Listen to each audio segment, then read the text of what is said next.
السلام علیکم۔ حضرت شیخ عبد القادر جیلانی رحمۃ اللہ علیہ کے خاندانی حالات۔ آپ کے نانا سید عبداللہ سومئی رحمۃ اللہ علیہ جیلان کے مشہور مشائخ اور روسا میں سے تھے۔ بڑے زاہد، متقی، مجاب الدعوات، قائم اللیل، صائم النہار، صابر، شاکر، منکسر المزاج اور صاحب کرامت ولی تھے۔ ضعیف و نحیف اور بڑی عمر کے ہونے کے باوجود کثیر النوافل اور دائم الذکر تھے۔ عجم کے مشہور مشائخ سے بھی فیوض و برکات حاصل کیے ہوئے تھے۔ آپ کی کرامات مشہور اور زبان و زد خلائق عام تھی۔ چنانچہ شیخ ابو عبداللہ محمد مخزومی کا بیان ہے کہ ایک دفعہ ہمارے بعض احباب تجارت کا مال لے کر ایک قافلہ کے ساتھ سمرقند کی طرف گئے۔ جب وہاں ایک صحرا میں پہنچے تو بہت سے مسلح سواروں نے انہیں آ گھیرا۔ حیرانی استعجاب کے عالم میں انہوں نے بآواز بلند شیخ عبداللہ موسعی کو پکارا۔ معاً پکارتے ہی کیا دیکھتے ہیں، شیخ عبداللہ ان کے درمیان کھڑے فرما رہے ہیں، یعنی ہمارا پروردگار پاک اور بے عیب ہے، اے سوارو ہم سے دور ہو جاؤ۔ اس کا سننا تھا کہ گھڑ سوار اپنے سواروں کو پہاڑوں کی چوٹیوں، جنگلوں، بیابانوں کی طرف لے کر بھاگے اور پھر واپس کبھی نہ آئے۔ وہ سب ان کی دست اور غارت گری سے بالکل محفوظ رہے اور مامون رہے۔ اس کے بعد انہوں نے شیخ صاحب کی جستجو کی مگر کہیں نظر نہ آئے اور نہ ہی پتہ لگا کہ کدھر تشریف لے گئے۔ جب یہ لوگ جیلان واپس آئے تو انہوں نے لوگوں سے یہ ماجرا کہہ کر سنایا۔ لوگوں نے کہا، واللہ شیخ تو اس وقت جہاں موجود تھے۔ الغرض اس قسم کی ہزار ہا کرامتیں آپ کی مشہور ہیں۔ آپ کی پھوپھی کا نام سیدہ عائشہ کنیت ام محمد تھی، بڑی پارسا اور نیک بخت اور صالحہ تھی۔ ایک دفعہ جیلان میں بارش نہ ہونے کی وجہ سے سخت قحط سالی واقع ہو گئی۔ لوگوں نے ہر چند دعائیں مانگی، نماز استخسار پڑھی، مگر بارش بالکل بھی نہ ہوئی۔ آخر تنگ آ کر لوگوں نے آپ کی پھوپھی صاحبہ سے دعائے استسقاء کی درخواست کی۔ یہ سن کر آپ صحن میں گئیں اور زمین کو جھاڑو دیا، پھر بارگاہ ایزدی میں یوں عرض کرنے لگی، اے مولا، جھاڑو تو میں نے دے دیا ہے، چھڑکاؤ تو کر دے۔ یہ کہنا ہی تھا کہ آسمان سے موسلا دھار بارش برسنا شروع ہو گئی۔ آنن فانن میں اتنا پانی جمع ہو گیا کہ لوگ سیلاب باراں کو چیرتے بمشکل گھروں پہنچے۔ آپ کی وفات بھی جیلان میں ہوئی۔ آپ کے والد ماجد، مشہور ہے کہ حضرت شیخ عبد القادر جیلانی رحمۃ اللہ علیہ کے والد ماجد سید ابو صالح کو جنگ سے بہت انس تھا، اسی وجہ سے آپ کا لقب جنگی دوست ہو گیا۔ جنگی دوست فارسی لفظ ہے، اس کے معنی جنگ سے محبت یا انس رکھنے والا ہے۔ آپ نے زمانہ کے بلند مرتبہ، متقی، پرہیزگار اور موضوع حقیقت سے واقف کار لوگوں میں سے تھے۔ کہتے ہیں کہ ریاضات و مجاہدات کے دوران میں ایک دفعہ آپ کو تیسرا فاقہ تھا۔ آپ دریا کے کنارے بیٹھے تھے، دریا میں ایک سیب بہتا ہوا آپ کو دکھائی دیا، جسے آپ نے پکڑ کر تناول فرما لیا۔ بعد میں آپ کے دل میں یہ خطرہ گداز ہوا کہ معلوم نہیں یہ سیب کس کا ہے، میرے لیے اس کا کھا لینا کیوں کر حلال ہو سکتا ہے۔ یہ خیال پیدا ہوتے ہی آپ اپنی قصور معاف کروانے کے لیے مالک سیب کی جستجو میں دریا کے کنارے کنارے چلے۔ کئی روز متواتر سفر کرنے کے بعد آپ کو آب رواں کے قریب نہایت عظیم الشان عمارت ملی، جس میں ایک بہت وسیع باغ تھا۔ اس باغ میں سیب کا ایک بہت بڑا درخت بھی نظر آیا، جس کی شاخیں میوہ سے لدی ہوئی تھی، سطح آب پر پھیلی ہوئی تھی۔ ان شاخوں سے پختہ سیب ٹوٹ ٹوٹ کر پانی میں گر رہے تھے۔ آپ کو یقین ہو کیا جو سیب آپ نے تناول فرمایا تھا وہ اسی درخت کا ہے۔ چنانچہ آپ نے مالک باغ کے متعلق دریافت کیا۔ تحقیقات کے بعد معلوم ہوا کہ اس باغ و محل کے مالک حضرت سید عبداللہ سومئی رحمۃ اللہ علیہ ہیں۔ آپ ان کی خدمت میں حاضر ہوئے اور سارا ماجرا عرض کر کے معافی کی درخواست کی۔ حضرت عبداللہ تاڑ گئے کہ یہ شخص بندگان خدا میں سے ہے، فرمایا 12 برس ہماری خدمت میں رہو تب وہ معاف ہوگا۔ آپ نے بصر و چشم منظور فرما لیا۔ 12 سال کی مدت ختم ہوئی تو حضرت عبداللہ سومئی نے فرمایا کہ ایک خدمت اور ہے، اسے بھی انجام دے دو، تب سے معاف کروں گا۔ وہ یہ کہ میری ایک لڑکی ہے جس میں 4 عیب ہیں، آنکھوں سے ادھی ہے، کانوں سے بہری ہے، ہاتھوں سے لولی ہے اور پاؤں سے لنگڑی ہے۔ اس عاجزہ کا نکاح قبول کرو، بعد نکاح 2 سال ہماری خدمت میں اور رہو، تاکہ اس نکاح کا نتیجہ ایک فرزند کی صورت میں اپنی آنکھوں سے دیکھ سکوں۔ اس کے بعد جہاں جی چاہے جب جی چاہے چلے جانا۔ آپ نے اسے بھی قبول فرما لیا۔ جب نکاح کے بعد صاحبزادی کا سامنا ہوا، کیا دیکھتے ہیں؟ اس کے تمام اعضاء صحیح و سالم ہیں۔ اس کے حسن و جمال کے آگے 14ویں رات کا چاند شرماتا ہوگا۔ اس حلیے کو عجیب پا کر تمام شب اس سے کنارہ کشی اختیار کی۔ دوسرے دن صبح کو حضرت عبداللہ سومی رحمۃ اللہ علیہ نے فراست سے سارا حال دریافت فرما کر ابو صالح سے کہا، میں نے اپنی لڑکی کی جو صفات تم سے بیان کی تھی وہ سب من و عن صحیح ہیں۔ نااہرم کے لیے اس کی آنکھیں اندھی ہیں، غیر حق بات کہنے کے لیے اس کے کان بہرے ہیں، مس سے نامحرم کے لیے اس کے ہاتھ لولے ہیں، اور تمہارے حکم کے خلاف قدم اٹھانے کے لیے اس کے پاؤں لگڑے ہیں۔ اس توجیہ کا سن کر ابو صالح کے قلب میں اپنی بیوی کی بڑی قدر و منزلت ہوئی اور دونوں ہنسی خوشی رہنے لگے۔ حضرت ابو صالح ابتدا سے لے کر اوسط عمر تک بالکل لاولد رہے۔ آخری عمر میں آ کر اولاد پیدا ہوئی۔ آپ کی والدہ ماجدہ کنیت ام الخیر، لقب ام الجبار اور نام فاطمہ تھا، سید عبداللہ سومی کی دختر تھی۔ 60 سال کی عمر میں حضرت شیخ عبد القادر جیلانی رحمۃ اللہ علیہ آپ کے بطن سے تولد ہوئے۔ بغداد میں رہتے ہوئے بیت اللہ شریف کی زیارت۔ حضرت شیخ ابو صالح سے منقول ہے، حضرت شیخ ابو مدین مغربی نے مجھے حضور سیدنا غوث اعظم کی خدمت میں بغداد فقر کی تعلیم کے لیے بھیجا۔ آپ نے مجھے 20 دن تک اپنے خلوت خانہ کے دروازے پر بٹھائے رکھا اور 20 روز گزرنے کے بعد مجھے قبلہ رو ہونے کا حکم دیا۔ جب میں قبلہ رو ہو گیا، آپ نے فرمایا، اے ابو صالح اس طرف دیکھو۔ چنانچہ جب میں نے اس جانب دیکھا، آپ نے فرمایا، کیا دیکھ رہے ہو؟ میں نے عرض کیا، بیت اللہ شریف میری نظروں کے سامنے ہے۔ آپ نے مجھے حکم دیا کہ اب مغرب کی سمت دیکھو۔ میں نے اپنا چہرہ مغرب کی جانب کیا تو آپ نے دریافت فرمایا، کیا دیکھ رہے ہو؟ میں نے عرض کیا، میں اپنے مرشد پاک حضرت ابو مدین کو دیکھ رہا ہوں۔ ایک مرتبہ سنان نامی عیسائی پادری نے غوث اعظم کی محفل میں حاضر ہو کر سلام عرض کیا اور حاضرین میں کھڑے ہو کر بیان دیا کہ میں یمن کا رہنے والا ہوں۔ میں نے ارادہ کیا میں اسلام قبول کروں۔ اسی دوران میرے دل پہ یہ خیال پیدا ہوا کہ میں اس دور کی سب سے بڑی شخصیت کے دست مبارک پر کلمہ پڑھوں۔ اس سوچ کے دوران مجھے نیند آ گئی۔ خواب میں مجھے حضرت سیدنا عیسیٰ علیہ السلام کی زیارت نصیب ہوئی۔ آپ نے مجھ سے ارشاد فرمایا کہ تم بغداد شریف چلے جاؤ اور شیخ عبد القادر جیلانی کے دست حق پر اسلام قبول کرو، کیونکہ اس وقت وہ روئے زمین پر تمام لوگوں میں افضل و اعلیٰ ہیں۔ حضرت شیخ عمر الکیمانی رحمۃ اللہ علیہ سے منقول ہے، ایک مرتبہ حضرت سیدنا غوث اعظم کی خدمت میں 13 لوگ دائرہ اسلام میں داخل ہونے کے لیے حاضر ہوئے۔ ان لوگوں نے بیان کیا کہ ہم عرب کے عیسائی ہیں، ہم نے کلمہ پڑھنے کا ارادہ کیا، ابھی سوچ رہے تھے کہ کسی مرد کامل کے دست حق پر کلمہ پڑھیں، ہمیں ہاتف غیب سے آواز سنائی دی کہ بغداد جا کر شیخ عبد القادر جیلانی کے دست مبارک پر کلمہ پڑھو۔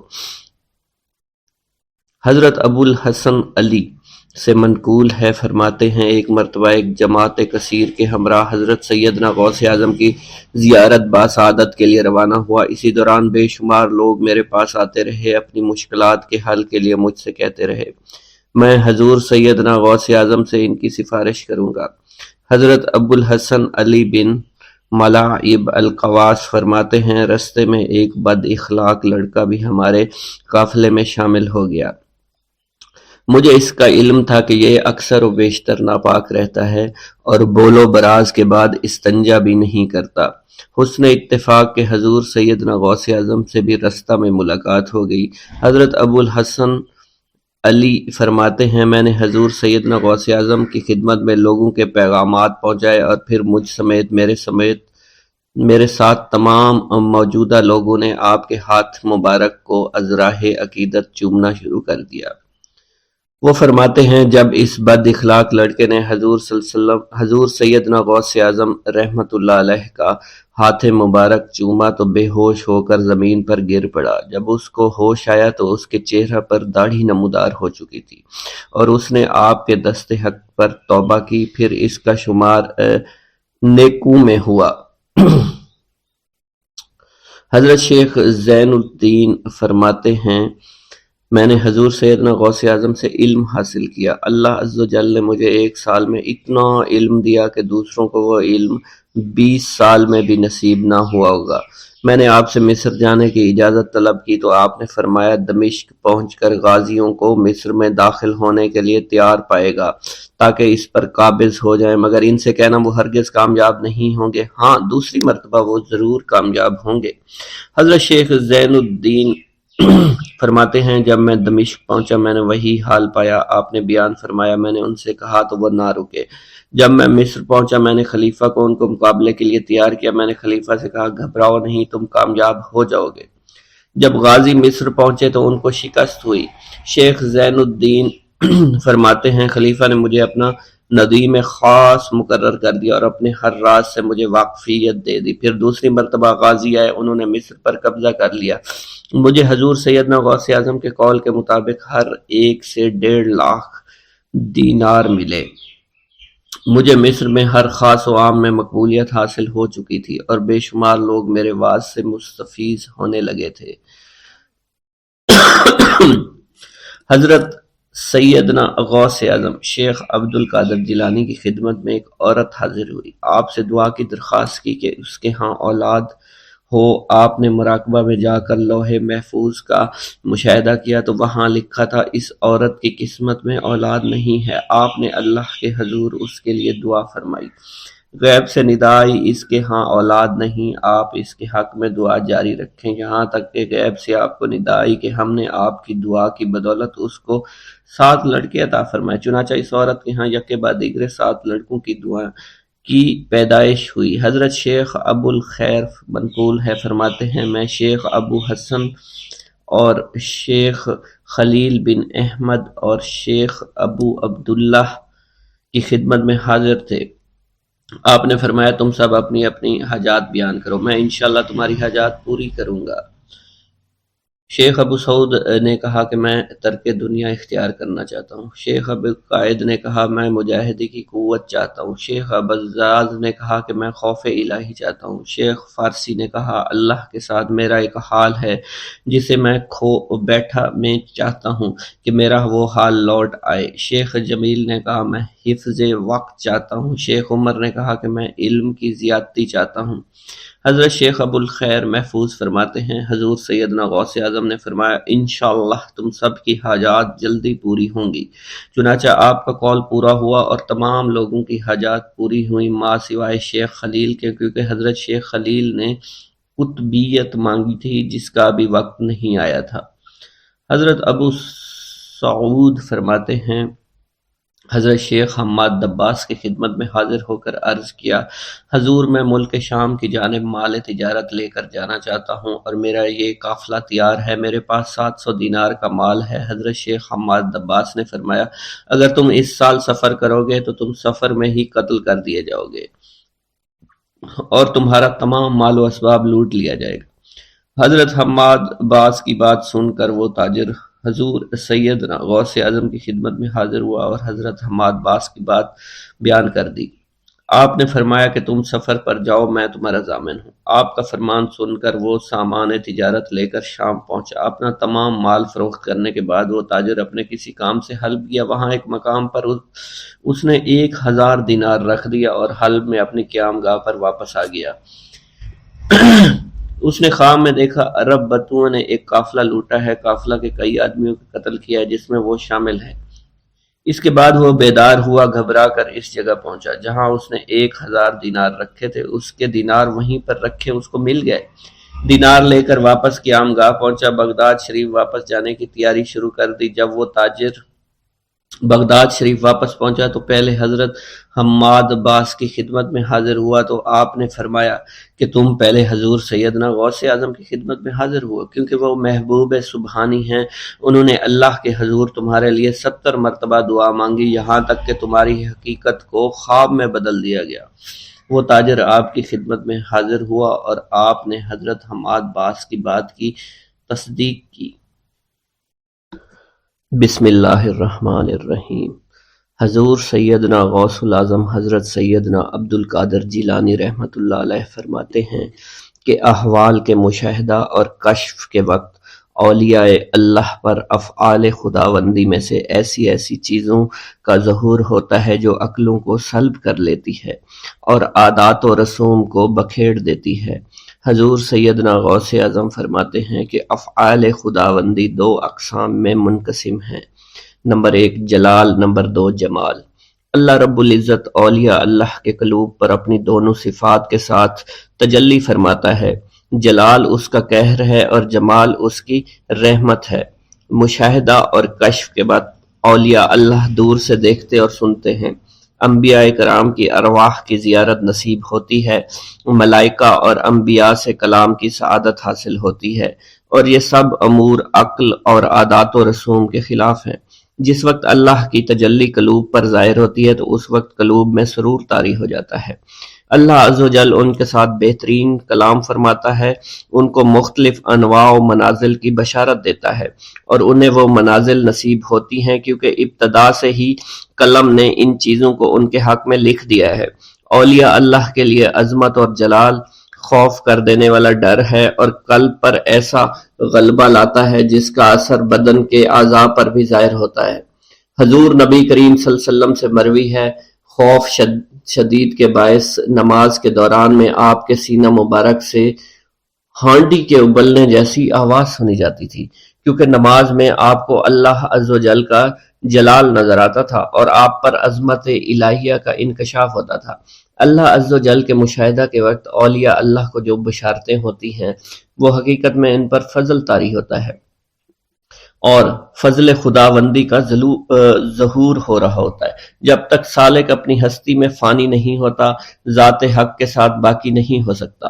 اللہ رب العزت دولت وصال حاصل ہونے سے پہلے عاشقوں کو قرب وصال کی خوشخبری اس لیے دیتے ہیں کہ شاید شوق الہی کے سبب ان کی محبت حد سے گزرے، ان کی قوتیں منقطع ہو جائیں اور وہ ہلاک ہو جائیں۔ یقین کے تین مرتبے ہیں، علم الیقین، عین الیقین، حق الیقین۔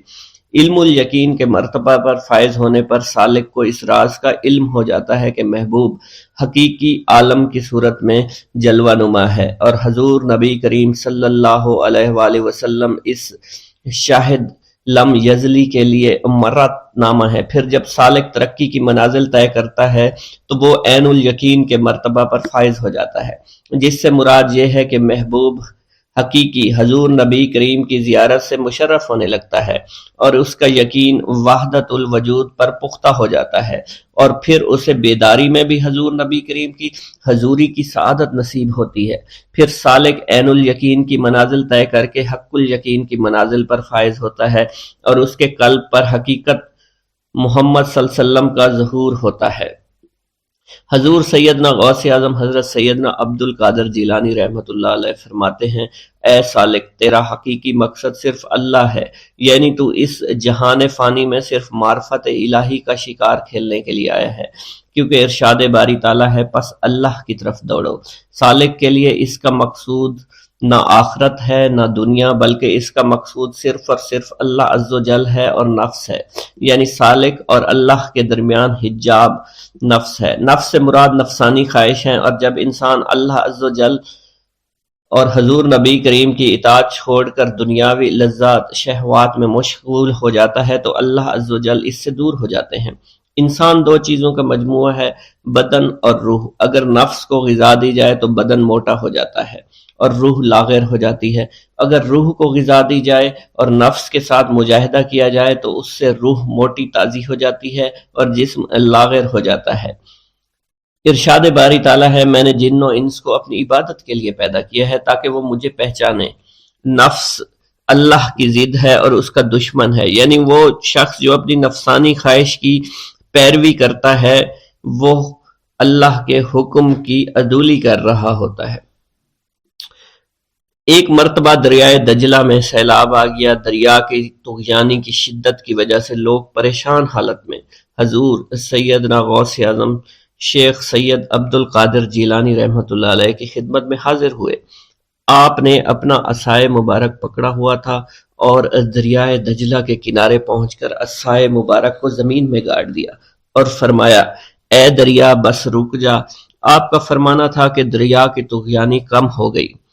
حضرت شیخ عبد الجبائی سے منقول ہے، میری ملاقات ہمدان میں ایک شخص طریف سے ہوئی۔ یہ شخص دمشق کا رہائشی تھا۔ اس نے مجھے بتایا دوران سفر میری ملاقات بشر المفرزی سے ہوئی جو 14 اونٹوں پر شکر لادے ہوئے تھے۔ انہوں نے مجھے بتایا کہ دوران سفر میرا گزر ایک جنگل سے ہوا، رات کا وقت تھا، میرے پاس 4 اونٹ اس جنگل میں گم ہو گئے۔ میں نے ان کو بہت تلاش کیا لیکن کامیاب نہ ہوا، یہاں تک کہ صبح ہو گئی۔ میں نے پریشانی کے عالم میں حضور سیدنا غوث العظم حضرت سیدنا عبد القادر جیلانی کو پکارا، کیونکہ آپ نے دوران واز ایک مرتبہ فرمایا تھا کہ جب بھی کوئی مشکل درپیش ہو تو مجھے پکارو۔ چنانچہ میں آپ کو پکارنے لگا۔ اس دوران مجھے ایک ٹیلے پر ایک شخص دکھائی دیا جس نے سفید لباس زیب تن کر رکھا تھا۔ اس شخص نے مجھے ہاتھ سے ایک جانب اشارہ کیا۔ جب میں ٹیلے کے نزدیک پہنچا تو وہ شخص غائب ہو چکا تھا۔ جب میں نے اس شخص کی بتائی ہوئی سمت میں نظر دوڑائی تو مجھے اپنے 4 اونٹ ماں سامان کے نظر آ گئے جنہیں میں ہانک کر لے آیا۔ گرا ہے بلاؤں میں بندہ تمہارا، مدد کے لیے آؤ یا غوث اعظم۔ مریدوں کو خطرہ نہیں بحر غم سے کہ بیڑے کے ہیں ناخدا غوث اعظم۔ حضور سیدنا غوث اعظم شیخ عبد القادر جیلانی کی ایک عورت مرید تھی جس پر ایک فاسق بدبخت عاشق ہو گیا۔ ایک دن وہ عورت رفع حاجت کے لیے نزدیک پہاڑ کے غار میں گئی تو اس فاسق بدبخت کو خبر ہو گئی۔ اس بدبخت نے غار میں جا کر عورت کو پکڑ لیا اور عزت لوٹنے کی کوشش کرنے لگا۔ اس عورت نے بآواز بلند شیخ عبد القادر جیلانی کو مدد کے لیے پکارا۔ آپ اس وقت مدرسہ میں وضو فرما رہے تھے۔ آپ نے اپنی کھڑاؤں کو اس غار کی سمت میں پھینکا، وہ کھڑائیں اس فاسق کے سر پر لگنا شروع ہو گئی جس سے وہ بدبخت ہلاک ہو گیا۔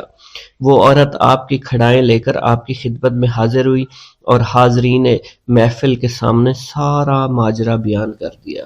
بسم اللہ الرحمن الرحیم۔ آپ کے صاحبزادے شیخ عبد الجبار بن سیدنا شیخ عبد القادر جیلانی بیان کرتے ہیں کہ میری والدہ جب کسی اندھیرے مکان میں جاتی تو وہاں شمع کی طرف روشنی ہو جاتی تھی۔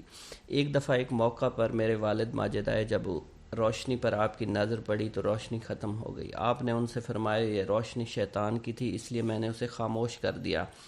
اب میں اسے روشنی رحمانی سے تبدیل کیے دیتا ہوں، اور یہی معاملہ میرا اس کے ساتھ ہے جو کہ میری طرف منسوب ہو یا خود مجھے جس کا خیال ہو۔ اس کے بعد جب میری والدہ ماجدہ کسی اندھیرے مکان میں جاتی تو وہ روشنی چاند کی روشنی معلوم ہوتی تھی، رضی اللہ عنہ۔ شیخ عبداللہ جبائی بیان کرتے ہیں کہ ہمدان میں ایک شخص سے کہ جس کا نام ظریف تھا میری ملاقات ہوئی۔ یہ شخص دمشق کا رہنے والا تھا۔ اس نے مجھ سے ذکر کیا کہ نیشہ پور کے راستے میں بشر المفرزی سے میری ملاقات ہوئی۔ یہ اونٹوں پر شکر لادے جا رہا تھا۔ انہوں نے مجھ سے بیان کیا کہ ہمیں راستے میں ایک خوفناک بیابان پر اترنے کا اتفاق ہوا جہاں خوف کی وجہ سے بھائی کے لیے بھائی نہیں ٹھہر سکتا۔ جب اول شب کو اونٹ لادے جا چکے تو ان میں سے میرے 4 اونٹ گم ہو گئے۔ میں نے ہر چند تلاش کیا مگر کچھ پتہ نہیں چلا۔ میں قافلہ سے جدا ہو گیا، شتربان بھی میرے ساتھ رہ گیا۔ پھر جب صبح ہوئی میں نے حضرت شیخ عبد القادر جیلانی کو پکارا۔ آپ نے مجھ سے فرمایا کہ جب تمہیں کوئی مشکل پیش آئے تو مجھ کو پکارنا، واللہ عالم تمہاری مشکل آسان ہو جائے گی۔ جب میں نے آپ کو پکارا کہ یا شیخ عبد القادر جیلانی، میرے اونٹ نامعلوم کہاں چلے گئے، میں صبح تک انہیں دیکھتا رہا، کہیں پتہ نہ لگا۔ میں قافلہ سے جدا ہو گیا تو اس وقت ایک ٹیلے پر ایک شخص دکھائی دیا جو سفید لباس پہنے ہوا تھا۔ اس نے مجھے ایک طرف کو ہاتھ سے اشارہ کر کے بتلایا۔ پھر جب میں نے اسے ٹیلے پر چڑھ کر دیکھا تو مجھے کوئی نظر نہیں آیا۔ پھر ٹیلے کے دامن میں مجھے اپنے اونٹ بیٹھے دکھائی دیے، ان کا بوجھ ان پر لدا ہوا تھا۔ ہم نے انہیں پکڑ لیا اور انہیں لے کر اپنے قافلہ سے جا ملے۔ ابو الغنائم الحسنہ بیان کرتے ہیں میں ایک وقت مغرب اور عشاء کے درمیان میں آپ کے مدرسہ کی چھت پر تھا اور قریب ہی آپ بھی قبلہ رو بیٹھے ہوئے تھے۔ اس وقت میں نے ایک شخص کو ہوا پر اڑتا دیکھا جو تیر کی طرح اڑتا جا رہا تھا۔ اس کا لباس سفید، سر پر عمامہ بندھا ہوا تھا، جب آپ کے سامنے آیا آپ اور اتر کر مؤدب ہو کر آپ کے سامنے بیٹھ گیا۔ آپ کو سلام کر کے جب واپس چلا گیا میں نے اٹھ کر آپ کی دست بوسی کی، پوچھا کون تھے؟ آپ نے فرمایا یہ شخص رجال الغیب تھے جو کہ ہمیشہ پھرتے رہتے ہیں۔ شیخ ابو عمر عثمان بیان کرتے ہیں ایک وقت کا ذکر ہے، ہم صفر 555 ہجری کو آپ ہی کے مدرسہ میں آپ ہی کی خدمت میں حاضر تھے۔ اس وقت آپ نے اٹھ کر کھڑائیں پہنی، وضو کیا، وضو کر کے آپ نے 2 رکعت نماز پڑھی، پھر جب سلام پھیر کر نماز سے فارغ ہوئے آپ نے چیخ ماری، کھڑام اٹھا کر ہوا میں پھینک دی، اس کے بعد آپ نے ایک چیخ ماری، دوسری کھڑام بھی آپ نے ہوا میں پھینک دی، یہ دونوں کھڑائیں ہماری نظروں سے غائب ہو گئیں، پھر آپ خاموش ہو کر بیٹھ گئے۔ اس وقت آپ سے یہ واقعہ پوچھنے کی کسی کو جرت نہیں ہوئی۔ پھر 3 روز بعد ایک قافلہ آیا، کہنے لگا ہم نے حضرت شیخ عبد القادر جیلانی کی خدمت میں نذرانہ پیش کرنا ہے۔ ہم نے اس قافلہ کے اندر آنے کی اجازت دی، آپ نے اسے آنے کی اجازت دی، ہم سے فرمایا کہ جو کچھ یہ دیں لے لو۔ غرض اہل قافلہ اندر آئے، انہوں نے ریشمی اور اونی کپڑے، کچھ سونا، آپ کی دونوں کھڑائیں جو کہ آپ نے اس روز پھینکا تھا ہم کو دیا۔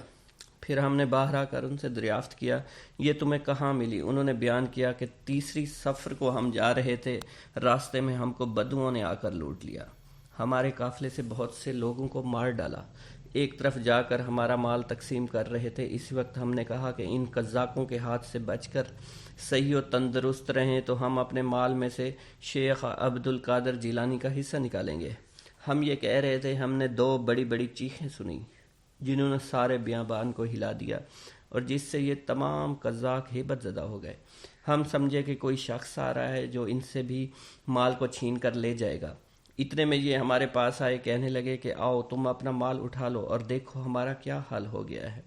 ہم ان کے ساتھ گئے، ہم نے دیکھا ان کے دونوں سردار مرے پڑے تھے۔ غرض انہوں نے ہمارا مال ہمیں واپس کر دیا اور کہنے لگے یہ ایک نہایت عظیم الشان واقعہ ہے۔ ایک روز آپ کی مجلس سے ایک چیل آئی اور چلاتی ہوئی نکلی، جس سے مجلس میں تشویش پھیل گئی، اور اسی روز ہوا بھی نہایت تیز تھی۔ آپ نے فرمایا کہ ہوا اس کا سر پکڑ لے۔ آپ کا فرمانا تھا کہ اس کا سر ایک طرف دھڑ ایک طرف گر گیا۔ اس کے بعد آپ نے تخت سے اتر کر اس کے سر کو اٹھایا اور اپنا دایاں ہاتھ اس پر پھیرا اور فرمایا بسم اللہ الرحمن الرحیم، تو وہ چیل زندہ ہو کر اڑ گئی۔ واللہ عالم۔ آپ نے اپنے عین عالم شباب کا ایک واقعہ بیان کیا ہے کہ جب پہلی دفعہ میں حج بیت اللہ کو گیا اس وقت میں عالم شباب میں تھا۔ جب میں منارہ معروف کرون کے قریب پہنچا تو یہاں شیخ عدی بن مسافر سے ملاقات ہوئی۔ آپ بھی اس وقت عین عالم شباب میں تھے۔ آپ نے مجھ سے پوچھا کہاں کا قصد ہے؟ میں نے کہا مکہ معظمہ کا۔ آپ نے پوچھا کیا میرا آپ کے ساتھ ہو سکتا ہے؟ میں نے کہا کیوں نہیں، میں ایک تنہا شخص ہوں۔ آپ نے کہا الا حاذ القیاس، میں بھی تنہا ہوں۔ غرض ہم دونوں ایک ساتھ چل پڑے۔ راستہ میں ایک 9 عمر حبشن لڑکی ملی۔ یہ لڑکی نحیف البدن برقع پہنے ہوئے تھی، سامنے آ کر کھڑی ہو گئی۔ برقع میں سے اس نے مجھے دیکھا اور دیکھ کر کہنے لگی کہاں کے رہنے والے ہو؟ میں نے کہا بغداد کا۔ پھر کہا آپ نے مجھے بہت تھکایا ہے۔ میں نے کہا وہ کس طرح؟ بولی ابھی میں بلاد حبشہ میں تھی، مجھے اس وقت مشاہدہ ہوا اللہ نے آپ کے دل پر تجلی کی اور اپنا وہ فضل و کرم کیا جو اوروں پر اب تک نہیں کیا، اس لیے میں نے چاہا آپ کو پہچانوں۔ پھر آپ نے کہا میں چاہتی ہوں کہ آج دن بھر میں آپ دونوں صاحبوں کے ہمراہ رہوں اور آپ کے ساتھ روزہ افطار کہوں۔ اس کے بعد ایک بازو سے ساتھ چلنے لگے، ایک بازو سے ہم چلنے لگے۔ جب مغرب کا وقت آیا اور افطار کا وقت ہو چکا، آسمان سے ایک طباق اترا جس میں 6 روٹیاں اور سرکہ تھا، کچھ ترکاری تھی۔ اس لڑکی نے خدا کا شکر ادا کیا۔ اللہ کا ہزار ہزار شکر ہے، اس نے میری اور میرے مہمانوں کی عزت کی۔ روزانہ میرے لیے 2 روٹیاں اترا کرتی ہیں، آج 6 روٹیاں اتریں۔ اس نے میرے مہمانوں کی تکریم کی، پھر ہم تینوں نے 2 روٹیاں کھائیں۔ اس کے بعد پانی کے لوٹے اترے، اس میں سے ہم نے پانی پیا جو زمین کے مشابہ نہ تھا بلکہ اس کی لذت حلاوت کچھ اور ہی تھی۔ اس کے بعد یہ لڑکی ہم سے رخصت ہو کر چلی گئی۔ ہم مکہ معظمہ چلے آئے، طواف کر رہے تھے۔ اس وقت شیخ عدی پر الطاف و کرم کیا، ان پر اپنے الطاف اتارے۔ آپ پر اس وقت ویشی سی طاری ہو گئی۔ یہاں تک کہ انہیں دیکھ کر کوئی کہہ نہیں سکتا تھا کہ یہ زندہ ہیں، بلکہ ان کا انتقال ہو گیا۔ اسی وقت میں نے اس لڑکی کو کھڑے دیکھا، یہ اس وقت ان کے سرہانے آ کر الٹ پلٹ کر کہنے لگی کہ وہی تمہیں زندہ کرے گا جس نے تمہیں مارا ہے۔ پاک ہے اس کی ذات، اس کی تجلی نور جلال سے حادث نہیں ہوتی، مگر اسی کے ثبوت کے لیے اس کے ظہور صفات سے کائنات قائم نہیں ہے، مگر اس کی تائید سے اس کی تقدیس کی شعاؤں نے عقل کی آنکھوں کو بند اور جوان مردوں کی دانائی کو محدود کر رکھا ہے۔ پھر اللہ تعالیٰ نے اس کے بعد مجھ پر الطاف و کرم کی نظر کی، اور باطن میں نے دیکھا کہ مجھ سے کوئی کہہ رہا ہے عبد القادر، تجریدی ظاہری کو چھوڑ کر ید اختیار کرو، ہم تمہیں اپنے عجائبات دکھائیں گے، چاہے کہ ہمارے ارادے سے تمہارا ارادہ مشتبہ نہ ہو، تم ہمارے سامنے ثابت قدم رہو اور وجود میں ہمارے سوا کسی کا تصرف نہ ہونے دو، تاکہ ہمیشہ ہمارے مشاہدے میں رہو اور لوگوں کو نفع پہنچانے کے لیے ایک جگہ بیٹھ جاؤ۔ ہمارے بہت سے بندے ہیں جنہیں ہم تمہاری برکت سے اپنا مقرب بنائیں گے۔ اسی وقت مجھ سے اس لڑکی نے کہا، اے نوجوان، مجھے معلوم نہیں آج کس حد تک تمہاری عظمت و بزرگی ہوگی۔ تمہارے لیے نورانی خیمہ لگایا گیا ہے، ملائکہ تمہارے ارد گرد ہیں، تمہیں دیکھ رہے ہیں، اور تمام اولیاء اللہ کی آنکھیں بھی تمہاری طرف لگی ہوئی ہیں، اور تمہارے مراتب اور مناصب کو میں دیکھ رہی ہوں۔ اس کے بعد یہ 9 عمر چلی گئی، پھر میں نے اس کو کبھی نہیں دیکھا۔ شیخ ابو محمد صالح بیان کرتے ہیں، شیخ ابو مدین نے مجھ سے فرمایا تم بغداد جاؤ اور شیخ عبد القادر جیلانی کی خدمت میں حاضر ہو جاؤ، آپ سے تعلیم فقر حاصل کرو۔ چنانچہ میں بغداد آ کر آپ کی خدمت میں حاضر ہوا تو میں نے آپ کو سب سے محیب پایا۔ آپ نے مجھے اپنے خلوت خانہ کے دروازے پر 20 روز تک بٹھایا۔ اس کے بعد آپ نے مجھ سے فرمایا، صالح قبلہ کی طرف، اس طرف دیکھو۔ میں نے دیکھا، مجھے قبلہ نظر آیا۔ پھر آپ نے مجھ سے پوچھا کیا دیکھ رہے ہو؟ میں نے کہا کعبہ شریف۔ آپ نے مغرب کی طرف اشارہ کیا اور فرمایا کیا دیکھ رہے ہو؟ میں نے عرض کیا اپنے شیخ کو۔ پھر آپ نے فرمایا کیوں، کہاں جاؤ گے، کعبہ کی طرف یا اپنے شیخ کی طرف؟ میں نے عرض کیا اپنے شیخ کی طرف۔ پھر آپ نے فرمایا کہ اچھا ایک قدم میں جانا چاہتے ہو جس طرح سے تم آئے ہو؟ میں نے عرض کیا نہیں، بلکہ اسی طرح سے جس طرح کہ میں آیا ہوں۔ آپ نے فرمایا اچھا ایسا ہی ہوگا۔ پھر آپ نے فرمایا صالح تم فقر کو نہیں پا سکتے تا وقت کہ تم اس کی سیڑھی پر نہ چڑھو، اور اس کی سیڑھی توحید ہے، اور توحید کا دار و مدار اس پر ہے کہ تمام اور سارے حادثہ کو اپنی طرف سے مٹا دو۔ میں نے عرض کیا کہ حضرت مجھے آپ اس صفت سے موصوف کر دیجئے۔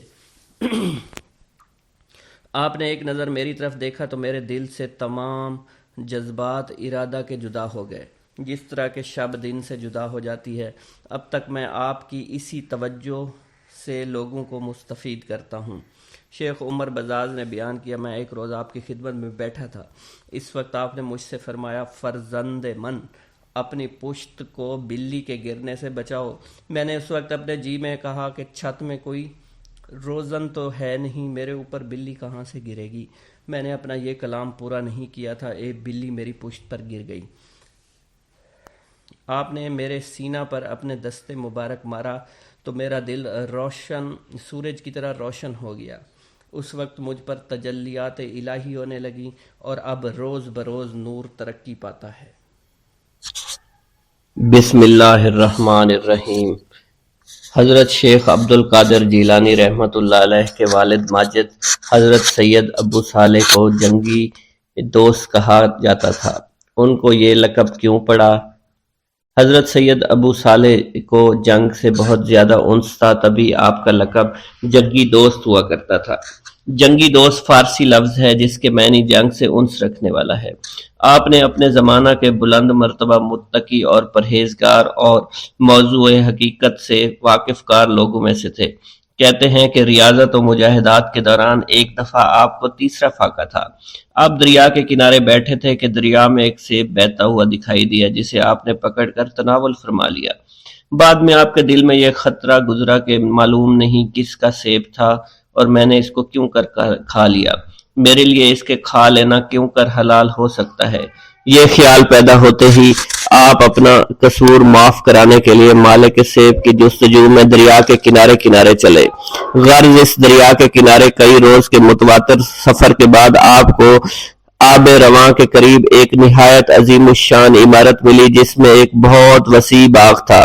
اس باغ میں سیب کا ایک بہت بڑا درخت بھی نظر آیا جس کی شاخیں میووں سے لدی ہوئی تھی، سطح آب پر پھیلی ہوئی تھی۔ ان شاخوں سے پختہ سیب ٹوٹ ٹوٹ کر پانی میں گر رہے تھے۔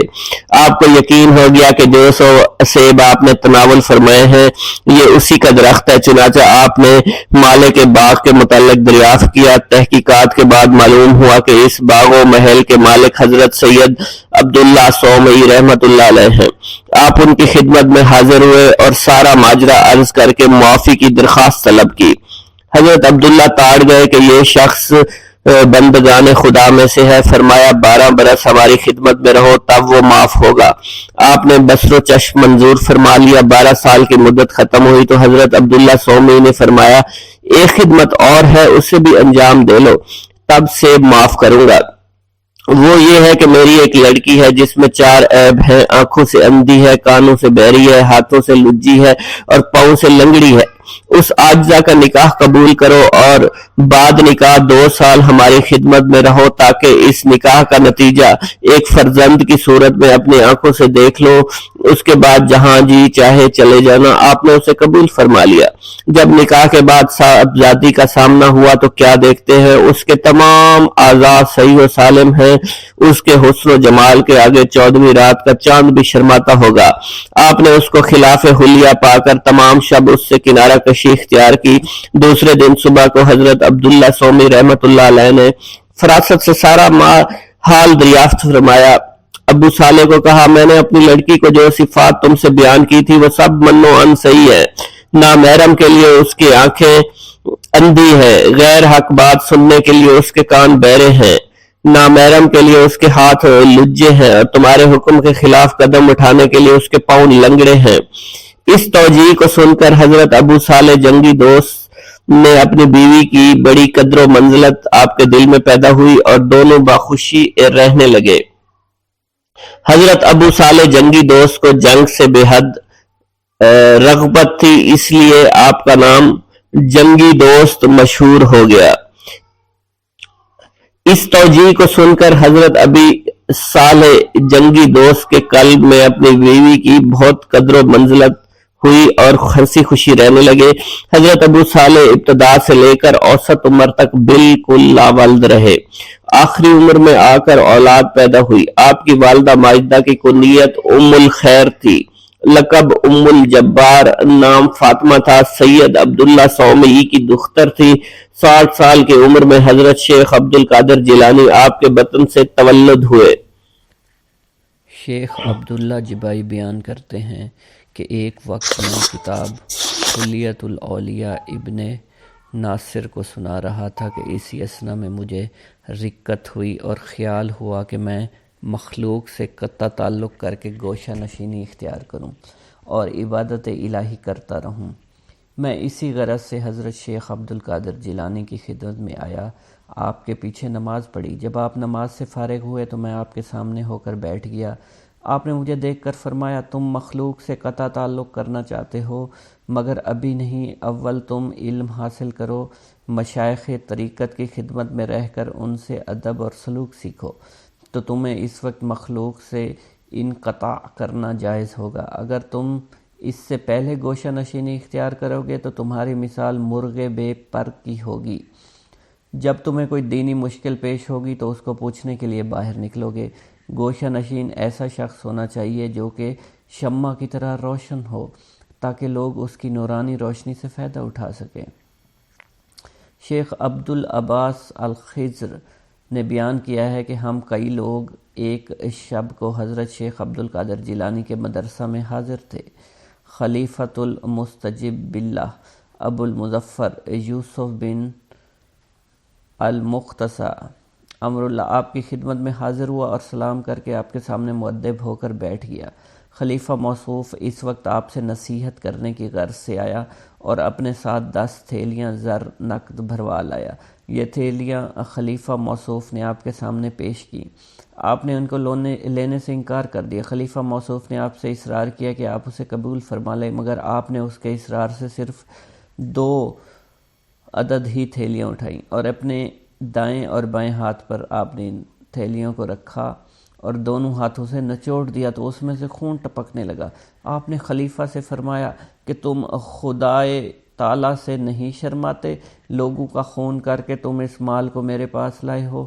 خلیفہ موصوف یہ سن کر بے ہوش ہو گیا۔ پھر آپ نے فرمایا اگر رسول اللہ سے اس کے نسب متصل ہونے کی عزت و حرمت مد نظر نہ ہوتی تو میں اس خون کو اس کے محلات تک بہا دیتا۔ قدرت العارفین شیخ ابو الحسن علی ارقریشی بیان فرماتے ہیں کہ 579 ہجری کا واقعہ ہے کہ روافظ کی ایک بہت بڑی جماعت خشک کدہ جو کہ سلے ہوئے اور مور شدہ تھے لے کر آئے۔ ان لوگوں نے آپ سے پوچھا آپ بتلائیے ان دونوں گدوں میں کیا چیز ہے؟ آپ نے اپنے تخت سے اتر کر ایک گدے پر اپنا دست مبارک رکھا اور فرمایا اس میں آفت رسید بچہ ہے، اور اپنے صاحبزادے عبدالرزاق کو اس گدوں کو کھولنے کے لیے فرمایا۔ جب وہ کھولا گیا تو اس میں سے وہی آفت رسیدہ بچہ نکلا۔ اس کو آپ نے دست مبارک سے اٹھا کر فرمایا قم باذن اللہ، وہ اللہ تعالیٰ کے حکم سے کھڑا ہو گیا۔ پھر آپ نے دوسرے گدے پر اپنا دست مبارک فرمایا اس میں صحیح و سالم تندرست بچہ ہے۔ اپنے بیٹے کو کھولنے کا حکم دیا، کھولا تو اس میں بچہ نکلا جو چلنے لگا۔ آپ نے اس کو پیشانی سے پکڑ کر فرمایا بیٹھ جاؤ تو وہ اللہ تعالیٰ کے بیٹھ گیا۔ آپ کی یہ کرامت دیکھ کر یہ لوگ اپنے روافظ نظریات سے تائب ہو گیا۔ نیز اس وقت آپ کی یہ کرامت دیکھ کر مجلس کے 3 شخصوں کی روح پرواز کر گئی، واللہ عالم۔ نیز شیخ و موصوف بیان کرتے ہیں کہ ایک وقت میں آپ کی خدمت میں حاضر تھا، مجھے اس وقت ایک ضرورت پیش آئی، میں اسے پوری کرنے کی غرض سے نکلا۔ آپ نے فرمایا چاہو، تم کیا چاہتے ہو؟ میں نے عرض کیا کہ فلاں امر کا خواستگار ہوں۔ میں اس وقت امور باطنی میں سے ایک امر کی خواہش کی تھی، چنانچہ اس وقت مجھے وہ حاصل ہو گیا۔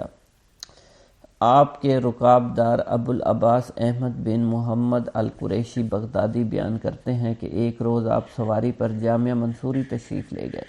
جب آپ وہاں سے واپس آئے آپ نے اپنی چادر اتاری، چادر اتار کر پیشانی پر سے ایک بچھو نکال کر زمین پر ڈالا۔ جب یہ بھاگنے لگا تو آپ نے فرمایا مر جا، تو اسی وقت یہ بچھو مر گیا۔ پھر آپ نے مجھ سے فرمایا اس نے مجھ کو جامعہ حضوری سے یہاں تک 60 مرتبہ کاٹا۔ ایک دفعہ بغداد کی قحط سالی میں آپ سے تنگ دستی فاقہ کشی کی شکایت کی تو آپ نے مجھے قریباً 10-12 سیر گندم دیے اور فرمایا اسے لے جاؤ اور کوٹھے میں بند کر دو، اور صرف ایک طرف سے اس کا منہ کھول کر حسب ضرورت اس میں سے نکال لیا کرو، مگر اسے کبھی دیکھنا مت۔ چنانچہ اس گیہوں کو 5 سال تک کھاتے رہے۔ ایک دفعہ میری زوجہ نے اس کوٹھے کا منہ کھول کر دیکھا اس میں کتنے گیہوں ہیں، تو اس میں جس قدر اول روز دانے ڈالے تھے اتنے ہی معلوم ہوئے۔ پھر یہ گیہوں 7 روز میں ختم ہو گیا۔ میں نے آپ سے اس کا ذکر فرمایا، آپ نے کہا اگر تم اسے نہ دیکھتے تو اسی طرح کھاتے رہتے۔ عمر بن حسین بن خلیل بیان کرتے ہیں کہ میں ایک دفعہ آپ کی خدمت میں حاضر تھا، آپ کے روبرو ہی منہ گھٹے ہوئے بیٹھا تھا۔ اس وقت میں نے قندیل کی طرح ایک روشنی سی دیکھی جو آپ کے دہن مبارک سے 2-3 دفعہ قریب ہو کر واپس ہو گئی۔ میں نے نہایت متعجب ہو کر اپنے جی میں کہا کہ میں لوگوں سے ضرور اس کا ذکر کروں گا۔ آپ نے اسی وقت فرمایا کہ تم خاموش بیٹھے رہو، مجلس کی باتیں امانت ہوا کرتی ہیں۔ پھر میں نے آپ کی وفات تک اس کا ذکر کسی سے بھی نہیں کیا۔ شیخ ابو الحسن بیان کرتے ہیں کہ جب میں شیخ عبد القادر جیلانی رحمۃ اللہ علیہ کی خدمت میں رہ کر آپ سے تحصیل علم کیا کرتا تھا، اس وقت آپ ہی کا کوئی کام کرنے کی غرض سے اکثر اوقات شب بیداری کیا کرتا تھا۔ چنانچہ 553 ہجری کا واقعہ ہے کہ ایک شب کو آپ اپنے دولت خانہ سے باہر تشریف لائے۔ میں آپ کی خدمت میں آفتاب بھر کر لایا، مگر آپ نے انہیں نہیں لیا اور سیدھے آپ مدرسہ میں تشریف لے گئے۔ مدرسے کا دروازہ آپ ہی سے کھلا، پھر آپ ہی سے بند ہو گیا۔ آپ باہر نکلے، میں بھی آپ کے پیچھے ہو لیا۔ اس کے بعد آپ بغداد کے دروازے پر پہنچے، یہ دروازہ بھی آپ ہی سے کھلا، پھر آپ ہی سے بند ہو گیا۔ اس کے بعد ہم ایک شہر میں پہنچے جسے میں نے کبھی نہیں دیکھا تھا۔ اس میں پہنچ کر آپ ایک مکان میں داخل ہوئے جو کہ آپ کے مسافر خانے سے شبیہ تھا۔ اس مکان پر 6 لوگ تھے، انہوں نے آپ کو سلام کیا، آپ ذرا آگے چلے گئے۔ اس میں ایک کھمبے کے پاس ٹھہر گیا۔ یہاں سے میں نے نہایت پست آواز سے کسی کرانے کی آوازیں سنی۔ کچھ منٹ بعد یہ آہٹ بند ہو گئی۔ اس کے بعد جہاں سے یہ آہٹ سنائی دیتی تھی ایک شخص اس طرف گیا اور وہاں سے ایک شخص کو کندھے پر اٹھا لایا۔ اس کے بعد ایک اور شخص جس کی مونچھیں دراز تھی، سر برہنہ تھا، آ کر آپ کے سامنے بیٹھ گیا۔ آپ نے اس کو کلمہ شہادت 3 دفعہ پڑھا کر اس کی مونچھیں تراشی، اسے ٹوپی پہنائی اور محمد اس کا نام رکھا اور فرمایا مجھے حکم ہوا ہے یہ شخص متوفی کا قائم مقام ہوگا۔ ان سب نے کہا بصر و چشم۔ پھر آپ وہاں سے روانہ ہوا۔ ہم تھوڑی دور چلے تھے، بغداد کے دروازے پر پہنچے۔ جس طرح پہلی دفعہ دروازہ کھلا بند ہوا، اسی طرح اب بھی دروازہ کھلا اور بند ہوا۔ اس کے بعد ہم مدرسہ تشریف لے اور مکان میں چلے گئے۔ جب صبح کو میں نے آپ سے سبق پڑھتے بیٹھا ہوا تھا تو میں نے آپ کو قسم دلا کر پوچھا کیا واقعہ تھا؟ آپ نے فرمایا یہ جو شہر تم نے دیکھا یہ نہاون تھا، جو کہ اطراف اور قرب و جوار میں ایک شہر کا نام ہے، اور یہ 6 اشخاص ابدال ونجا میں سے تھے، اور 7ویں شخص جس کی آہٹ سنائی دیتی تھی یہ بھی انہی میں سے تھے، اور اس وقت وہ وفات پانے والے تھے۔ اس لیے میں ان کے پاس گیا، اور جس شخص کو میں نے کلمہ شہادت پڑھایا وہ نصرانی اور قسطنطنیہ کا رہنے والا شخص تھا۔ مجھے حکم ہوا تھا کہ وہ شخص ان کا قائم مقام ہوگا، اس لیے وہ میرے پاس لایا گیا۔ اس نے اسلام قبول کر لیا، اب وہ ابدال و انجا میں ہے۔ اور جو شخص اپنے کندھے پر ایک شخص کو لایا تھا وہ ابو العباس حضرت خضر علیہ السلام تھے۔ آپ اسے لے کر آئے تھے تاکہ وہ متوفی کا قائم مقام بنایا جا سکے۔ یہ بیان فرمانے کے بعد آپ نے مجھ سے اس بات کا عہد لے لیا کہ میں آپ کی زیست تک اس کا واقعہ بیان نہ کروں، اور فرمایا تم میری زندگی میں کسی راز کو افشا مت کرنا۔ ابو سعید بغدادی بیان کرتے ہیں 537 ہجری کا واقعہ ہے۔ میری ایک دختر مسمات فاطمہ ایک خانہ کی چھت پر گئی تو اسے کوئی جن اٹھا کر لے گیا۔ اس کی ہنوز شادی نہیں ہوئی تھی، 16 برس کا اس کا سن تھا۔ میں نے حضرت شیخ عبد القادر جیلانی کی خدمت میں حاضر ہو کر واقعہ بیان کیا تو آپ نے مجھ سے فرمایا تم بغداد کے محلہ کرخ کے ویرانے میں جا کر 5ویں ٹیلہ کے نزدیک بیٹھ جاؤ، اپنے ارد گرد حصار کھینچ لو۔ حصار کھینچتے وقت بسم اللہ الرحمن الرحیم علی لیلۃ عبد القادر پڑھو۔ جب نصف شب گزرے گی تو تمہارے پاس سے مختلف صورتوں میں جنات کا گزر ہوگا، تم ان میں سے کچھ خوف بالکل مت کھانا۔ پھر صبح کو ایک بہت بڑے لشکر کے ساتھ تمہارے پاس ان کے بادشاہ کا گزر ہوگا، وہ تم سے تمہاری ضروریات دریافت کرے گا، تم ان سے کہنا کہ مجھے عبد القادر جیلانی نے تمہارے پاس بھیجا ہے۔ اس کے بعد تم اپنی دختر کا واقعہ بیان کر دینا۔ ابو سعید عبداللہ بن احمد فرماتے ہیں کہ میں آپ کے حسب ارشاد ویرانہ میں جا کر حصار کھینچ کر بیٹھ گیا۔ وہاں سے جنات کے متعدد گروہ کا ہیبت ناک صورتوں میں گزر ہوتا رہا، مگر میرے پاس حصار کے علاوہ کوئی نہیں آ سکتا تھا۔ آخر ایک لشکر کا گزر ہوا، ان کا بادشاہ گھوڑے پر سوار تھا، وہ میرے سامنے آ کر ٹھہر گیا، مجھ سے پوچھنے لگا تمہیں کیا ضرورت پیش آئی ہے؟ میں نے کہا شیخ عبد القادر جیلانی نے مجھے آپ کے پاس بھیجا ہے۔ جب اس نے آپ کا نام سنا گھوڑے پر سے اتر کر نیچے بیٹھ گیا، اسی طرح اس کے ساتھ اس کا لشکر بھی نیچے بیٹھ گیا۔ پھر اس نے مجھ سے کہا اچھا پھر انہوں نے تم کو کس لیے بھیجا ہے؟ میں نے اپنا قصہ بیان کیا۔ اس نے اپنے تمام لشکر سے دریافت کیا کہ ان کی دختر کو کون اٹھا کر لے گیا ہے، تو ان سب نے کہا معلوم نہیں کون لے گیا۔ اس کے بعد جن لایا گیا اور کہا گیا یہ چین کے جنات میں سے ہے، دختر اس کے ساتھ تھی۔ اس بادشاہ نے پوچھا تو یہ کیا ہوا تھا؟ تو اسے قطب وقت کی رکاب داری میں سے اٹھا کر لے گیا تھا۔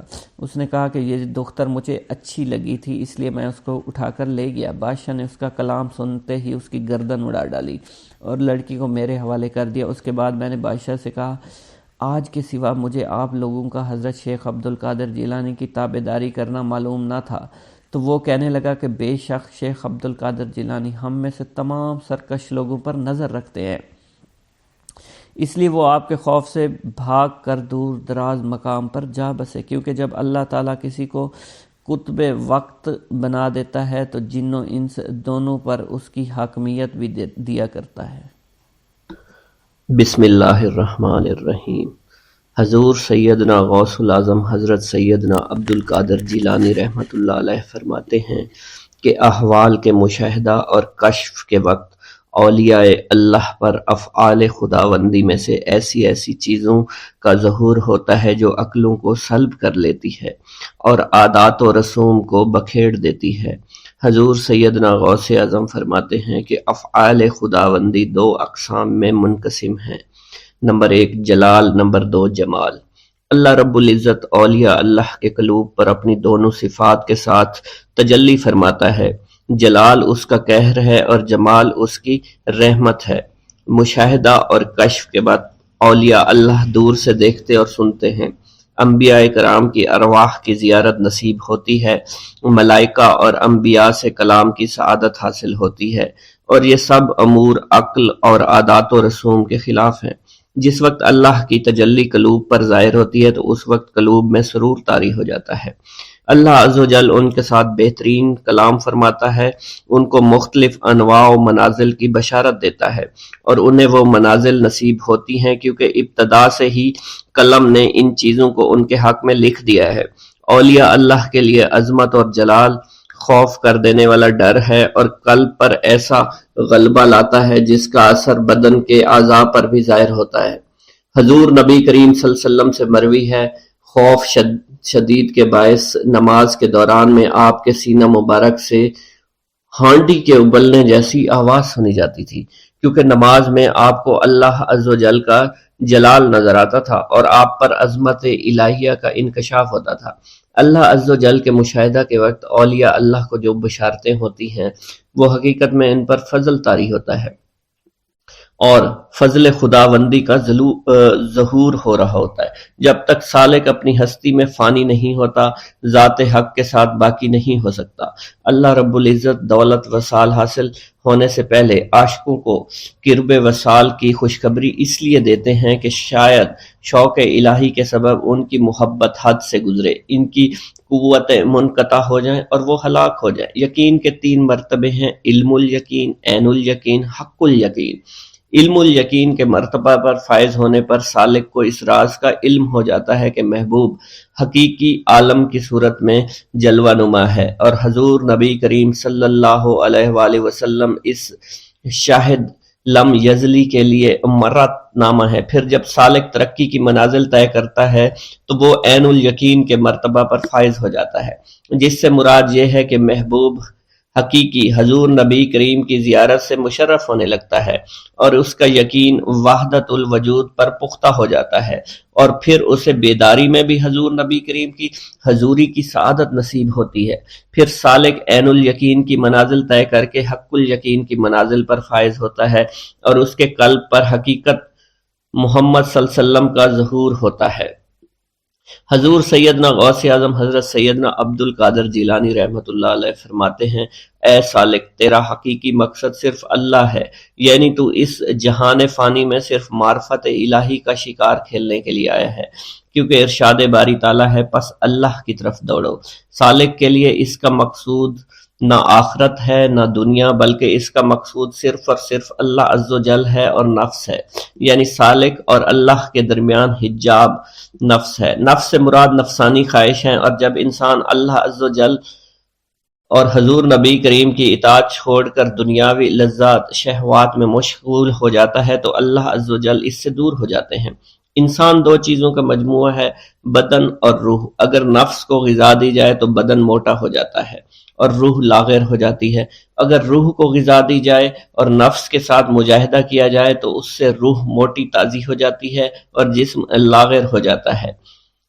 ارشاد باری تعالیٰ ہے، میں نے جن و انس کو اپنی عبادت کے لیے پیدا کیا ہے تاکہ وہ مجھے پہچانے۔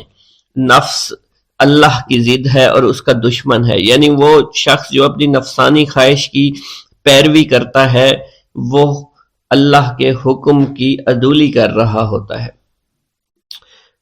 ایک مرتبہ دریائے دجلہ میں سیلاب آ گیا۔ دریا کی طغیانی کی شدت کی وجہ سے لوگ پریشان حالت میں حضور سیدنا غوث اعظم شیخ سید عبد القادر جیلانی رحمۃ اللہ علیہ کی خدمت میں حاضر ہوئے۔ آپ نے اپنا عصائے مبارک پکڑا ہوا تھا اور دریائے دجلہ کے کنارے پہنچ کر عصائے مبارک کو زمین میں گاڑ دیا اور فرمایا، اے دریا بس رک جا۔ آپ کا فرمانا تھا کہ دریا کی طغیانی کم ہو گئی۔ حضرت شیخ عبد الجبائی سے منقول ہے، میری ملاقات ہمدان میں ایک شخص طریف سے ہوئی۔ یہ شخص دمشق کا رہائشی تھا۔ اس نے مجھے بتایا دوران سفر میری ملاقات بشر المفرزی سے ہوئی جو 14 اونٹوں پر شکر لادے ہوئے تھے۔ انہوں نے مجھے بتایا کہ دوران سفر میرا گزر ایک جنگل سے ہوا، رات کا وقت تھا، میرے پاس 4 اونٹ اس جنگل میں گم ہو گئے۔ میں نے ان کو بہت تلاش کیا لیکن کامیاب نہ ہوا، یہاں تک کہ صبح ہو گئی۔ میں نے پریشانی کے عالم میں حضور سیدنا غوث العظم حضرت سیدنا عبد القادر جیلانی کو پکارا، کیونکہ آپ نے دوران واز ایک مرتبہ فرمایا تھا کہ جب بھی کوئی مشکل درپیش ہو تو مجھے پکارو۔ چنانچہ میں آپ کو پکارنے لگا۔ اس دوران مجھے ایک ٹیلے پر ایک شخص دکھائی دیا جس نے سفید لباس زیب تن کر رکھا تھا۔ اس شخص نے مجھے ہاتھ سے ایک جانب اشارہ کیا۔ جب میں ٹیلے کے نزدیک پہنچا تو وہ شخص غائب ہو چکا تھا۔ جب میں نے اس شخص کی بتائی ہوئی سمت میں نظر دوڑائی تو مجھے اپنے 4 اونٹ سامان کے نظر آ گئے جنہیں میں ہانک کر لے آیا۔ گرا ہے بلاؤں میں بندہ تمہارا، مدد کے لیے آؤ یا غوث اعظم۔ مریدوں کو خطرہ نہیں بحر غم سے کہ بیڑے کے ہیں ناخدا غوث اعظم۔ حضور سیدنا غوث اعظم شیخ عبد القادر جیلانی کی ایک عورت مرید تھی جس پر ایک فاسق بدبخت عاشق ہو گیا۔ ایک دن وہ عورت رفع حاجت کے لیے نزدیک پہاڑ کی ایک غار میں گئی تو اس فاسق بدبخت کو خبر ہو گئی۔ اس بدبخت نے غار میں جا کر عورت کو پکڑ لیا اور عزت لوٹنے کی کوشش کرنے لگا۔ اس عورت نے بآواز بلند شیخ عبد القادر جیلانی کو مدد کے لیے پکارا۔ آپ اس وقت مدرسہ میں وضو فرما رہے تھے۔ آپ نے اپنی کھڑاؤں کو اس غار کی سمت میں پھینکا، وہ کھڑائیں اس فاسق کے سر پر لگنا شروع ہو گئی جس سے وہ بدبخت ہلاک ہو گیا۔ وہ عورت آپ کی کھڑائیں لے کر آپ کی خدمت میں حاضر ہوئی اور حاضرین محفل کے سامنے سارا ماجرا بیان کر دیا۔ بغداد میں رہتے ہوئے بیت اللہ شریف کی زیارت۔ حضرت شیخ ابو صالح سے منقول ہے، حضرت شیخ ابو مدین مغربی نے مجھے حضور سیدنا غوث اعظم کی خدمت میں بغداد فقر کی تعلیم کے لیے بھیجا۔ آپ نے مجھے 20 دن تک اپنے خلوت خانہ کے دروازے پر بٹھائے رکھا اور 20 روز گزرنے کے بعد مجھے قبلہ رو ہونے کا حکم دیا۔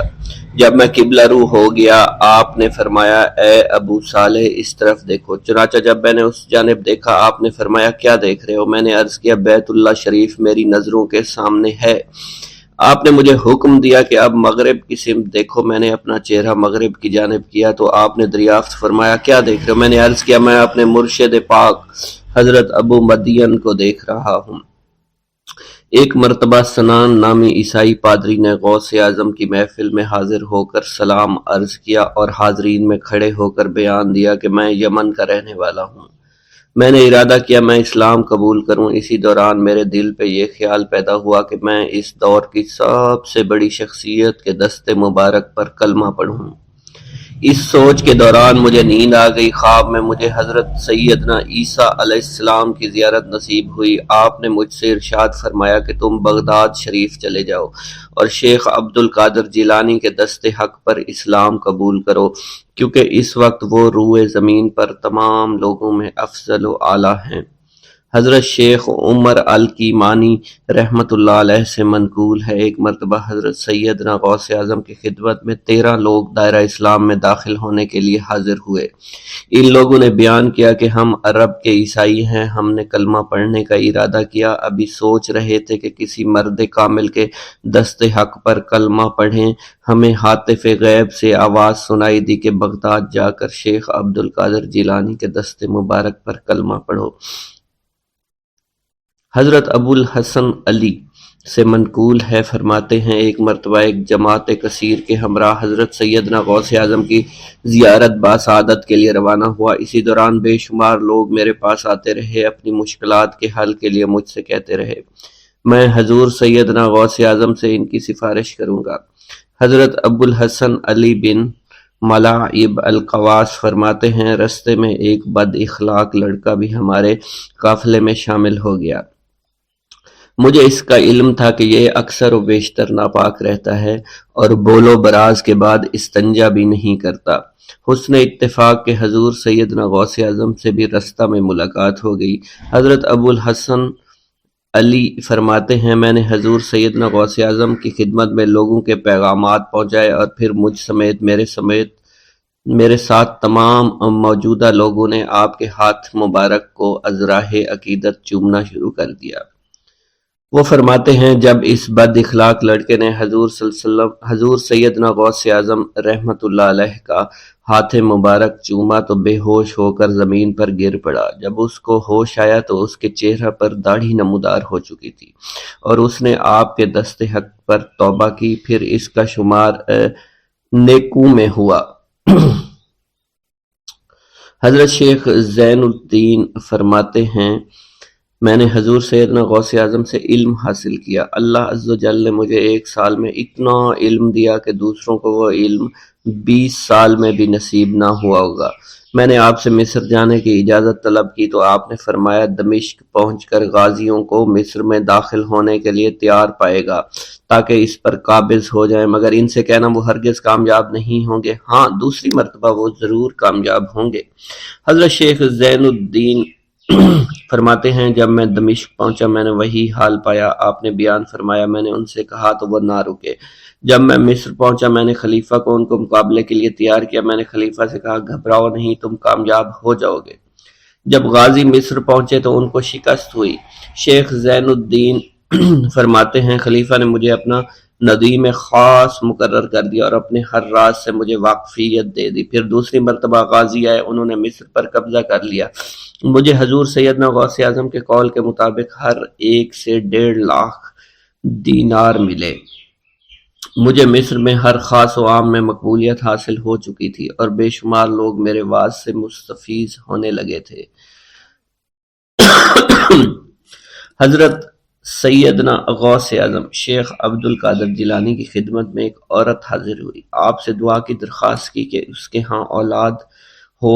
آپ نے مراقبہ میں جا کر لوح محفوظ کا مشاہدہ کیا تو وہاں لکھا تھا اس عورت کی قسمت میں اولاد نہیں ہے۔ آپ نے اللہ کے حضور اس کے لیے دعا فرمائی، غیب سے ندا آئی اس کے ہاں اولاد نہیں، آپ اس کے حق میں دعا جاری رکھیں، یہاں تک کہ غیب سے آپ کو ندا آئی کہ ہم نے آپ کی دعا کی بدولت اس کو 7 لڑکے عطا فرمائے۔ چنانچہ اس عورت کے ہاں یکے بعد دیگرے 7 لڑکوں کی دعا کی پیدائش ہوئی۔ حضرت شیخ ابو الخیر منقول ہے فرماتے ہیں میں شیخ ابو حسن اور شیخ خلیل بن احمد اور شیخ ابو عبداللہ کی خدمت میں حاضر تھے۔ آپ نے فرمایا تم سب اپنی اپنی حاجات بیان کرو، میں انشاءاللہ تمہاری حاجات پوری کروں گا۔ شیخ ابو سعود نے کہا کہ میں ترک دنیا اختیار کرنا چاہتا ہوں۔ شیخ ابو قائد نے کہا میں مجاہدی کی قوت چاہتا ہوں۔ شیخ ابوالزاد نے کہا کہ میں خوف الہی چاہتا ہوں۔ شیخ فارسی نے کہا اللہ کے ساتھ میرا ایک حال ہے جسے میں کھو بیٹھا میں چاہتا ہوں کہ میرا وہ حال لوٹ آئے۔ شیخ جمیل نے کہا میں حفظ وقت چاہتا ہوں۔ شیخ عمر نے کہا کہ میں علم کی زیادتی چاہتا ہوں۔ حضرت شیخ ابو الخیر محفوظ فرماتے ہیں حضور سیدنا غوث اعظم نے فرمایا انشاءاللہ تم سب کی حاجات جلدی پوری ہوں گی۔ چنانچہ آپ کا قول پورا ہوا اور تمام لوگوں کی حاجات پوری ہوئی ماں سوائے شیخ خلیل کے، کیونکہ حضرت شیخ خلیل نے قطبیت مانگی تھی جس کا ابھی وقت نہیں آیا تھا۔ حضرت ابو سعود فرماتے ہیں حضرت شیخ حماد دباس کی خدمت میں حاضر ہو کر عرض کیا حضور میں ملک شام کی جانب مال تجارت لے کر جانا چاہتا ہوں اور میرا یہ قافلہ تیار ہے، میرے پاس 700 دینار کا مال ہے۔ حضرت شیخ حماد دباس نے فرمایا اگر تم اس سال سفر کرو گے تو تم سفر میں ہی قتل کر دیے جاؤ گے اور تمہارا تمام مال و اسباب لوٹ لیا جائے گا۔ حضرت حماد عباس کی بات سن کر وہ تاجر حضور سیدنا غوث اعظم کی خدمت میں حاضر ہوا اور حضرت حماد عباس کی بات بیان کر دی۔ آپ نے فرمایا کہ تم سفر پر جاؤ، میں تمہارا ضامن ہوں۔ آپ کا فرمان سن کر وہ سامان تجارت لے کر شام پہنچا۔ اپنا تمام مال فروخت کرنے کے بعد وہ تاجر اپنے کسی کام سے حلب گیا، وہاں ایک مقام پر اس نے 1000 دینار رکھ دیا اور حلب میں اپنی قیام گاہ پر واپس آ گیا۔ اس نے خواب میں دیکھا عرب بتوؤں نے ایک قافلہ لوٹا ہے، قافلہ کے کئی آدمیوں کو قتل کیا ہے جس میں وہ شامل ہے۔ اس کے بعد وہ بیدار ہوا، گھبرا کر اس جگہ پہنچا جہاں اس نے 1000 دینار رکھے تھے۔ اس کے دینار وہیں پر رکھے اس کو مل گئے۔ دینار لے کر واپس قیام گاہ پہنچا۔ بغداد شریف واپس جانے کی تیاری شروع کر دی۔ جب وہ تاجر بغداد شریف واپس پہنچا تو پہلے حضرت حماد عباس کی خدمت میں حاضر ہوا تو آپ نے فرمایا کہ تم پہلے حضور سیدنا غوث اعظم کی خدمت میں حاضر ہوا، کیونکہ وہ محبوب سبحانی ہیں۔ انہوں نے اللہ کے حضور تمہارے لیے 70 مرتبہ دعا مانگی، یہاں تک کہ تمہاری حقیقت کو خواب میں بدل دیا گیا۔ وہ تاجر آپ کی خدمت میں حاضر ہوا اور آپ نے حضرت حماد عباس کی بات کی تصدیق کی۔